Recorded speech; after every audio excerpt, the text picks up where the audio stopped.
הרבה אנשים היו רוצים להשקיע את כספם במדדים כמו S&P 500, נסדק, מניה מטאורית כזו או אחרת, אבל חוששים באופן טבעי להיחשף לסיכון המוגבר ולהפסיד אחוז משמעותי מכספם כשהשוק יורד. הגיוני.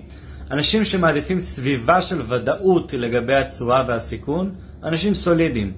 לכן הם גם נמנעים מלהשקיע במניות ומדדים, ולא נהנים מעליות משמעותיות בשווקים לאורך הזמן.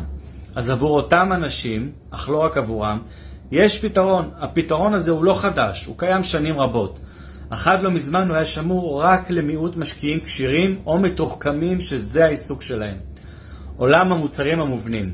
מוצר מובנה או structure הוא מוצר פיננסי מהונדס, שהתשואה והסיכון שכרוכים בו תלויים בהתנהגות של נכס בסיס כלשהו.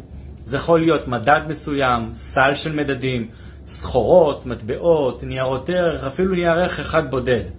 מוצר מובנה מאפשר למשקיע ליהנות מפוטנציאל לתשואה גבוהה בקטגוריה, ולגדר את הסיכון הכרוך בהשקעה בהתאם לסוג ותנאי המוצר. אז קיימים שני סוגים עיקריים של מוצרים מובנים. מוצר מובנה סולידי, למי שמעוניין לישון בשקט. אלו מוצרים שמסוגלים להבטיח את קרן ההשקעה שלנו, לצד פוטנציאל רווח גבוה בהשוואה לאפיקים סולידיים סטנדרטיים.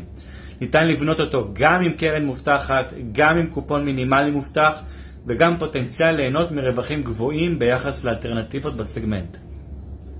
הסוג השני, מוצר מובנה אקטיבי. מוצרים המאפשרים להרוויח גם בשוק יורד וגם בשוק עולה, ללא הבטחת קרן ההשקעה, אך עם אפשרות לגדר את גובה ההפסד. ניתן ורצוי לבנות תיק שמורכב ממספר מוצרים מובנים בהתאמה אישית על ידי מומחים פיננסיים בתחום הספציפי. אז אם יש לכם הון מינימלי של 350,000 שקל ומעלה, ייתכן וזה הפתרון המושלם בשבילכם.